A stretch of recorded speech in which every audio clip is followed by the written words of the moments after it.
Mi prometida me llevó a terapia, y todo era una trampa. Nunca imaginé que faltando tan poco para casarnos, Valeria me diría esas palabras. Estábamos cenando en nuestro restaurante favorito, a solo 14 días del gran día. Habíamos terminado de elegir el menú del banquete, y mientras brindábamos con vino, soltó con esa suavidad que siempre la ha caracterizado.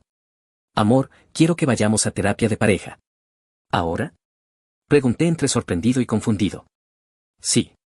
Creo que sería bueno. Como una especie de preparación emocional, preventiva. Se lo veía tan tranquila, tan segura de lo que decía, que no supe cómo decirle que me parecía innecesario. ¿Terapia a 2 semanas de casarnos? ¿Qué se supone que debía interpretar de eso?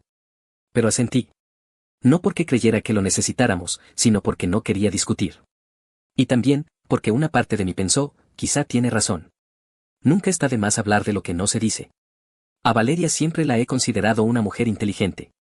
Organizada, meticulosa y emocionalmente muy controlada. A veces, demasiado. La forma en que planeó la boda desde el primer mes de compromiso fue casi militar: horarios, colores, proveedores, cotizaciones. Yo me limité a seguirle el ritmo. No porque no me importara, sino porque a su lado uno sentía que todo ya estaba calculado. Y admito que eso me gustaba. Me daba paz.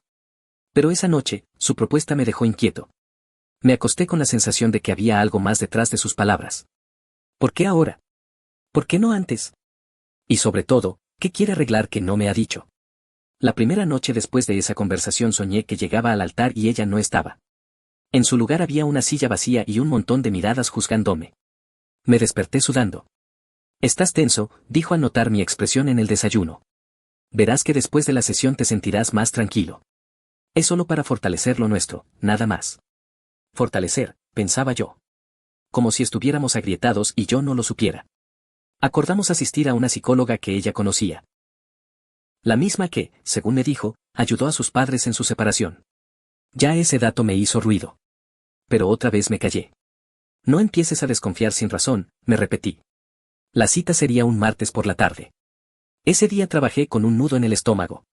No sabía si debía sentirme emocionado o preocupado. Nunca había ido a terapia de pareja, y si bien no tenía nada que ocultar, sentía que me estaban evaluando antes de un examen para el que no me habían dado el temario. En la entrada del consultorio, Valeria me tomó de la mano y sonrió. Esa sonrisa dulce, que tantas veces me calmó. Pero esta vez, detrás de ella, había algo más. Un brillo raro en los ojos. Como si supiera algo que yo no. Fue entonces cuando empecé a dudar si todo esto era, de verdad, solo por amor. El consultorio olía a incienso y madera vieja. Las paredes estaban cubiertas de frases motivacionales en marcos blancos y plantas colgantes de plástico. Nos recibió una mujer de mediana edad, rostro sereno, gafas gruesas y una voz tan suave que costaba saber si nos hablaba o susurraba. «Bienvenidos. Soy la licenciada Camargo. Tomen asiento donde se sientan más cómodos». Nos sentamos uno al lado del otro en un pequeño sofá gris, demasiado pegajoso para mi gusto. Ella se acomodó frente a nosotros con un cuaderno y una pluma elegante. Agradecí que no sacara una grabadora, al menos no en ese momento. La sesión comenzó con preguntas generales: cómo nos conocimos, cuánto tiempo llevábamos juntos, qué admirábamos el uno del otro. Hasta ahí todo fluía. Valeria sonreía al recordar nuestras primeras citas, cómo me tropecé en nuestra segunda salida, cómo la sorprendí con una carta escrita a mano en nuestro aniversario. Yo también reía. Por un instante, volví a creer que aquello podía ser útil. Pero luego, la terapeuta cambió el tono. «Valeria, ¿hay algo que te gustaría expresar que aún no le has dicho a Andrés?» Ella bajó la mirada. Mis manos se tensaron. Era como si supiera que venía algo que no me iba a gustar. «Sí», dijo finalmente. «Siento que Andrés, a veces, no escucha mis emociones. Que minimiza lo que yo siento para evitar conflictos. Y eso me hace sentir sola, incluso cuando está conmigo». Tragué saliva. No esperaba eso. Me giré hacia ella con una mezcla de confusión y herida. «¿Eso crees?», pregunté. Ella asintió sin mirarme. La terapeuta anotaba algo. «¿Puedes darme un ejemplo?», insistió la profesional, calmadamente. Valeria relató una discusión que habíamos tenido 3 meses antes. Según ella, yo me desconecté emocionalmente y evité el tema para no entrar en conflicto. Desde su perspectiva, eso la había dejado con la sensación de que su dolor no importaba. Lo que no dijo es que esa noche discutimos porque su madre había vuelto a insultarme y yo simplemente no quise entrar otra vez en una pelea sin sentido. No era desconexión, era autodefensa. Intenté explicarlo, pero la terapeuta me interrumpió. Andrés, en vez de justificar la situación, ¿podría simplemente escuchar cómo se sintió Valeria? ¿Justificar? ¿No se suponía que debía dar mi versión? Me callé. Por el resto de la sesión, ella habló más que yo. La terapeuta sentía cada vez que Valeria expresaba alguna incomodidad que yo, honestamente, no sabía que existía. Me sentí como un extraño en mi propia relación. Como si estuvieran hablando de otro hombre. Salimos del consultorio en silencio. Ella me tomó la mano como si todo estuviera bien. Gracias por venir, dijo. Claro, respondí, aún digiriendo todo. Aunque no sabía que tenías tantas cosas guardadas. Ella sonrió, sin culpa. Mejor que salgan antes del matrimonio, ¿no crees? No supe qué decir. Solo asentí, pero por dentro, algo se rompió un poco. ¿Quién estaba sentado a mi lado durante todos estos años? ¿Y por qué de pronto me sentía como el problema, cuando nunca lo fui? La segunda sesión fue apenas 3 días después. Valeria insistió en no dejar pasar mucho tiempo para no perder el ritmo. Yo accedí, pero esta vez fui con una sensación punzante en el pecho, como si supiera que estaba entrando a una habitación donde no era bienvenido, aunque la puerta estuviera abierta para mí. La terapeuta nos recibió con la misma sonrisa neutra. Hoy quiero que hablemos de los patrones de relación. ¿Qué traen de sus familias a esta pareja? Dijo, cruzando las piernas con elegancia. Valeria no tardó en empezar. Mi madre siempre me enseñó a ser fuerte. A no tolerar actitudes controladoras ni emocionalmente invasivas. Me giré a mirarla con el ceño fruncido. ¿Controlador? ¿Invasivo? Yo. A veces, respondió, sin titubear. Por ejemplo, cuando quieres saber con quién estoy cada vez que salgo. O cuando no te gusta que salga con mis amigas sin ti. Abrí la boca, incrédulo. Eso no es control. Solo he preguntado por seguridad. Una sola vez te pedí que me avisaras cuando llegaras a casa porque saliste a las 2 de la mañana sin decirme a dónde ibas. La terapeuta intervino. Valeria, ¿alguna vez te has sentido emocionalmente restringida en esta relación? Ella asintió. A veces siento que tengo que medir cada palabra para no herirlo o provocar una reacción pasivo-agresiva. Me sentí acorralado. Todo lo que decía parecía planeado. Ensayado. Como si hubiera preparado una narrativa para dejarme como alguien inseguro, invasivo, manipulador. Pero lo peor fue cuando dijo. Incluso llegué a pensar que necesitaba espacio, pero tenía miedo de decirlo. ¿Miedo? ¿Espacio? Yo siempre había sido el que la apoyó cuando dejó su trabajo para emprender. Yo pagué el 70% de la boda. Jamás le prohibí nada. ¿Y ahora resulta que era una amenaza emocional? El corazón me golpeaba las costillas. Miré a la terapeuta esperando una mirada neutral, pero solo vi comprensión hacia ella. Andrés, dijo la psicóloga, ¿te das cuenta de que puedes estar generando un clima emocional que inhibe a Valeria sin darte cuenta? No contesté. No porque no tuviera que decir, sino porque sentí que cualquier palabra mía ya estaba marcada como culpable. Me limité a respirar profundo y mirar el reloj. Valeria me tocó la mano al salir, como si no acabara de exponerme. Esto está funcionando, ¿no crees? Estamos sanando. ¿Sanando? Murmuré. No sabía que estábamos enfermos. De camino a casa, puse música para llenar el silencio. Pero no pude evitar recordar una conversación de semanas atrás, cuando Valeria me preguntó si aún conservaba mi departamento anterior. Dijo que era por si algún día queríamos rentarlo, pero ahora dudaba de sus intenciones. ¿Y si ya estaba planeando algo desde entonces? Esa noche no pude dormir. Su voz repetía en mi cabeza, tengo que medir cada palabra contigo. Y yo pensaba, ¿cómo llegamos a este punto sin que yo me diera cuenta? ¿O es que nunca estuve viendo realmente? Después de esa segunda sesión, algo cambió en mí. No era solo incomodidad, era alarma. Valeria seguía actuando igual que siempre, dulce, atenta, como si las sesiones fueran parte natural del proceso. Pero detrás de cada gesto empecé a notar una sombra. No era paranoia. Era una corazonada. Una noche, mientras ella se duchaba, su celular vibró con una notificación en la pantalla. No suelo mirar su teléfono, nunca lo necesité, pero esta vez, no sé por qué, lo hice. Grupo de WhatsApp, Plan B. Me congelé. No lo abrí, no todavía. Me alejé, fingí que no había visto nada. Pero esa noche, mientras ella dormía profundamente, la corazonada me empujó más allá del respeto a su privacidad. El grupo estaba formado por su mejor amiga, Clara, y otra mujer cuyo número no reconocí. Lo que leí me heló la sangre. Todo va según lo planeado.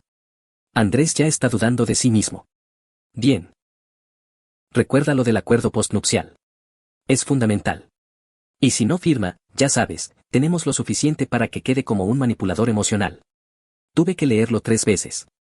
¿Esto es real? ¿Estoy soñando? ¿Mi prometida me estaba tendiendo una trampa? ¿Una emboscada emocional ilegal? ¿Para qué? ¿Por dinero? ¿Por control? ¿Por venganza? Seguí leyendo más mensajes. Al parecer, Clara la había aconsejado desde hacía meses. Habían armado una narrativa para justificar la terapia y estaban recopilando argumentos para forzarme a firmar un acuerdo postnupcial extremadamente desigual. Algo que, según decían, yo aceptaría por culpa. Haz que parezca su idea. O hazlo sentirse culpable por no querer protegerte. La traición me golpeó como un ladrillo. No era solo una mentira. Era una estrategia. Y yo era el objetivo. Cerré el chat, borré el rastro y guardé capturas en mi correo privado. No lloré. No grité. Solo me quedé mirando el techo en la oscuridad, con una mezcla de furia, tristeza y decepción. Más que nada, decepción. Al día siguiente, actué como si nada. Preparé el café, le di los buenos días, incluso le dije que estaba considerando lo del acuerdo postnupcial.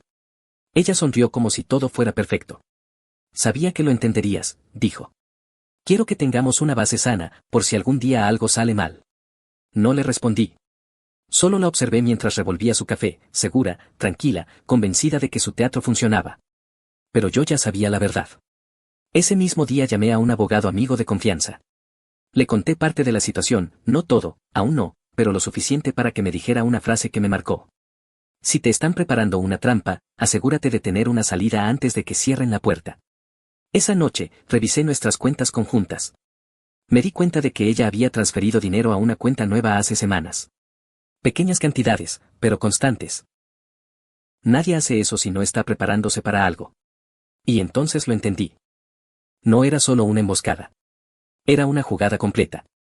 Y yo, estaba al borde de caer en ella. 5 días antes de la boda, Valeria me propuso algo especial. ¿Y si tenemos una última sesión antes del gran día? Como cierre simbólico. Ya sabes, para comenzar con el corazón limpio. A estas alturas, cada palabra suya sonaba ensayada. Pero fingí que seguía confiando. Claro, me parece bien, le respondí, mientras por dentro me preparaba para lo peor. La sesión era a las 6 de la tarde, pero al llegar al consultorio, noté algo raro, no solo estaba la terapeuta. También estaban sus padres, su amiga Clara y, para mi sorpresa, un hombre con un portafolio, que pronto descubrí era un abogado. Valeria me saludó con una sonrisa incómoda. No te asustes. Quería que hoy fuera especial, así que traje a las personas que más me quieren. Queremos hablar contigo de algo importante. Es por nuestro futuro. Me quedé de pie en la entrada. El ambiente era denso, falso, como una obra teatral mal dirigida. ¿Qué está pasando?, pregunté. La terapeuta intervino con su tono apacible. Valeria quiere compartir una propuesta legal que les beneficiará a ambos. No es para desconfiar, sino para proteger el vínculo. El abogado sacó unos papeles. Es un acuerdo postnupcial. Si lo firman antes de casarse, ambos estarán protegidos en caso de que algo falle. Miré el documento. Las cláusulas eran una barbaridad. En caso de divorcio, yo cedía el 70% de mis ingresos durante 5 años, renunciaba a la propiedad de mi antiguo departamento y aceptaba una cláusula de silencio sobre todo lo discutido en terapia. Me reí. No por humor, sino por indignación. ¿Esto es una broma? No, Andrés, dijo Valeria, con una calma escalofriante. Solo quiero asegurarme de que si alguna vez esto termina, no me quede desprotegida. No es contra ti, es por mí. ¿Y toda esta escena? ¿Tus padres? ¿Tu amiga? ¿Un abogado? ¿Esto es amor o un juicio anticipado? El padre de Valeria intentó intervenir, pero levanté la mano. No. No más teatro. Miré al abogado. ¿Qué pasa si no firmo? Valeria respondió por él. Entonces, tendremos que posponer la boda. No quiero casarme sin esta garantía. Ahí supe que ya no había marcha atrás. Saqué mi teléfono. Perfecto. Pero antes, quiero que escuchen algo. Reproduje en voz alta uno de los audios del grupo Plan B. Clara hablando de cómo manipularme, Valeria escribiendo está funcionando. Sus padres se pusieron tensos. La terapeuta se incomodó. ¿Qué es esto?, preguntó su madre, mirando a Valeria. Ella palideció. Eso está sacado de contexto. ¿Todo el grupo de WhatsApp lo está?, repliqué. Valeria se quedó muda. El abogado cerró su carpeta sin decir palabra. Clara se excusó para irse. El silencio era tan espeso que cortaba el aire. Me levanté. No hay boda. No hay trato. Y no hay nosotros. Antes de irme, miré a la terapeuta. Usted permitió esto. No es una profesional. Es una cómplice. Y sin mirar atrás, salí. El corazón me temblaba, pero por primera vez en días, sentí que recuperaba el control. No me iban a atrapar. No esta vez. Los días siguientes a la ruptura fueron una mezcla de calma y caos. Calma, porque ya no tenía que fingir. Caos, porque el silencio de Valeria fue reemplazado por un huracán de mensajes, llamadas, correos y hasta publicaciones en redes sociales. Primero fueron intentos suaves. ¿Podemos hablar, por favor? No tiene que terminar así. Todo fue malinterpretado. Luego, la culpa. Nunca fue por dinero, fue por miedo. No sabía cómo pedirte protección sin que te sintieras atacado. Y después, el ataque. Me dejó días antes de la boda. Nunca supe quién era realmente. Gracias a Dios no firmé nada con él. Vi cómo lentamente empezaba a construir una versión alternativa. Una donde ella era la víctima de un hombre controlador y emocionalmente inestable. Algunas personas le creyeron. Otras no. Yo no respondí. No entré al juego. Guardé silencio, pero preparé mi defensa. Reuní todas las capturas, los audios, las transferencias, los mensajes del grupo Plan B. Hablé con un abogado y redactamos un informe con fechas, pruebas y contexto. Por si intentaba hundirme, yo no iba a permitirlo. Una noche, recibí una llamada de un número desconocido. Era el abogado que estuvo en la sesión. Solo quiero decirle que no pienso involucrarme más. No sabía todo lo que había detrás. Me usaron. Me disculpo si contribuía a eso. Lo respeto por decirlo, respondí. Y colgué. Fue ahí cuando entendí que la verdad, cuando se sostiene con pruebas, no necesita ruido. Se defiende sola. Pasaron semanas. Algunas amistades en común me escribieron confundidas. Otras, en silencio, se alejaron. Pero las más valiosas, se quedaron. No necesitaban explicaciones. Solo estuvieron. Eso bastó. Empecé a dormir mejor. A comer sin esa piedra en el estómago. A recordar quién era antes de la desconfianza. Redescubrí mis gustos, mis rutinas, mi espacio. Incluso volví a leer, cosa que había dejado, y retomé contacto con viejos amigos. Un día, mientras caminaba por el parque, encontré a la hermana menor de Valeria. No parecía sorprendida de verme. Siempre supe que algo no estaba bien, me dijo, sin que yo preguntara nada. Solo quería decirte que no todos creímos la versión de mi hermana. Asentí, agradecido. Gracias. Me basta con eso. No había rencor en mi voz. Solo cansancio y alivio. De camino a casa, pensé en todo lo que estuve a punto de perder. No solo bienes. No solo dignidad. Mi voz. Mi valor. Mi identidad. Estuve a nada de desaparecer en una relación disfrazada de amor, pero armada con control. Y entonces me prometí algo. La próxima vez que alguien diga quiero protegernos, primero verificaré que no esté escondiendo un arma detrás de las palabras. El día que iba a ser nuestra boda amaneció con un cielo despejado. Irónicamente, era perfecto. Soleado, sin una sola nube, como si el universo tuviera el descaro de recordarme que todo estaba listo menos nosotros. Me levanté temprano. No lloré. No estuve devastado. Lo que sentí fue algo más silencioso, más profundo, una mezcla de tristeza serena y una libertad que aún no terminaba de asimilar. Fui al lugar donde se iba a celebrar la ceremonia. No por masoquismo. Solo, necesitaba verlo con mis propios ojos. Ver lo que no fue. La decoración ya había sido desmontada. Las sillas, recogidas. Solo quedaban los rastros en la tierra húmeda y los pétalos caídos que el viento no se había llevado. Me senté en una banca del jardín. Cerré los ojos y respiré. No había música. No había aplausos. Pero por primera vez en mucho tiempo, escuché algo más importante, mi propia voz interna, esa que había silenciado por complacer, por evitar el conflicto, por mantener una relación que solo parecía amor. Recordé cómo empezó todo. Las miradas con Valeria, los planes, los sueños, los abrazos en las noches frías. Nada de eso fue completamente falso. Pero tampoco fue completamente real. Ahora entendía que el amor, cuando viene con condiciones escondidas, no es amor. Es una transacción. Y yo, no quiero negociar mi dignidad. Pasaron semanas. Meses. Fui a terapia. Voluntaria esta vez. No para arreglar una relación, sino para sanar la que tenía conmigo mismo. Aprendí cosas que nunca había querido ver, como había permitido dinámicas injustas. Como confundí control con estructura. Como a veces, por no incomodar, uno se acomoda, hasta que se desfigura. Un día, me encontré con Clara, la amiga de Valeria, en un café. Fue incómodo. Me vio, agachó la mirada, y solo dijo. No tenía idea de hasta dónde iba a llegar todo eso. Lo lamento. Yo solo respondí. Tarde. Pero gracias. No volví a verla. También me encontré con alguien inesperado, una vieja amiga de la universidad. Salimos por casualidad. Tomamos un café. Reímos. Hablamos sin peso, sin agendas, sin trampas. No fue una historia de amor inmediato. No necesitaba una. Solo necesitaba sentirme humano otra vez. Y con ella, lo fui.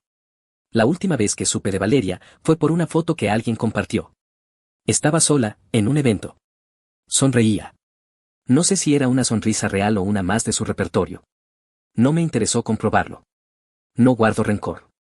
Guardar rencor es como beber veneno esperando que el otro muera. Prefiero quedarme con la lección. Nunca te cases con alguien que necesita destruirte para sentirse seguro. Nunca te unas a quien prepara trampas en lugar de puentes. Ese altar que nunca pisamos dejó una herida. Pero también, una advertencia.